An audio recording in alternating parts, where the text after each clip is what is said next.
केलेली आहे. काय त्यांनी म्हटलेलं आहे आणि तुम्ही उपचाराचा वगैरे आग्रह त्यांच्याकडे धरलेला आहे का? काय त्यांचा रिप्लाय आहे? आज जरांगे पाटलांच्या उपोषणाचा 3रा दिवस आहे.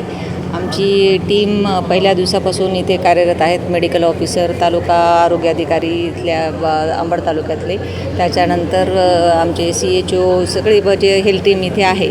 आणि त्यानंतर आज सकाळी त्यांचं जे चेकअप करण्यात आलेलं आहे त्याच्यामध्ये त्यांची BP जो होता तो 110/60 एवढा होता, थोडासा लोअर साईडलाच आहे. त्याच्यानंतर त्यांचं साखरेची तपासणी, रक्तातील साखरेची तपासणी करण्यात आलेली आहे. त्याच्यामध्ये ती 70 एवढ्या प्रमाण त्याच्या याच्यामध्ये आहे, म्हणजे ते पण थोडंसं कमी याच्यावरच आहे. तर आणि 3रा दिवस उपोषणाचा असल्यामुळे तर थोडंसं अशक्तपणा पण त्यांना जाणवत आहे. आणि टीमनी आग्रह केला आणि मी स्वतः त्यांना आग्रह आता केला तर त्यांचं की आपण एक सलाईन लावून घ्यावे, IV फ्लुइड्स देण्यात यावे, आपल्याला ते गरजेचं आहे अत्यंत. परंतु त्यांनी याच्या संदर्भात नकार दिलेला आहे.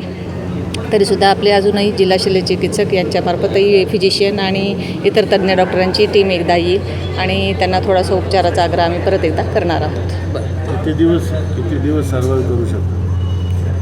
कसं आहे, उपोषणाच्या आजचा त्यांचा 3रा दिवस आहे. याच्यामध्ये आपल्या प्रत्येकाच्या याच्यावर, बॉडीच्या याच्यावर असतात, क्षमतेवर गोष्टी असतात. आणि हे आता यांचं सलग या वर्षभरात बरेचसे उपोषणं झाल्यामुळे थोडंसं त्यांना त्रास वाढत आहे प्रत्येक उपोषणामध्ये. तर त्यांना आमची विनंतीच असणार आहे की त्यांनी उपचार जो आहे, प्राथमिक उपोषण चालू जरी ठेवलं तरी प्राथमिक उपचार जो आहे आवश्यक आहे तो घेणं अत्यंत गरजेचं आहे. रिपोर्ट काळजी करण्यासारखं रिपोर्ट हो, नक्कीच काळजी करण्यासारखं आहे. कसं असतं, सुरुवातीला एक हळूहळू कमी होत एकदम सडन व्यक्तीला हायपोग्लायसिमिया पण होऊ शकतो, रक्तातील साखरेचं प्रमाण कमी झाल्यामुळे. आणि त्याच्यामुळे इतर कॉम्प्लिकेशन बाकीचे पण होऊ शकतात. त्यामुळे निश्चितच काळजी घेणं किंवा काळजीचं आहेच त्याच्यामध्ये. मॅडम, नाव आणि पोस्ट सांगा. मी डॉक्टर जयश्री भुसारे, जिल्हा आरोग्य अधिकारी, जालना.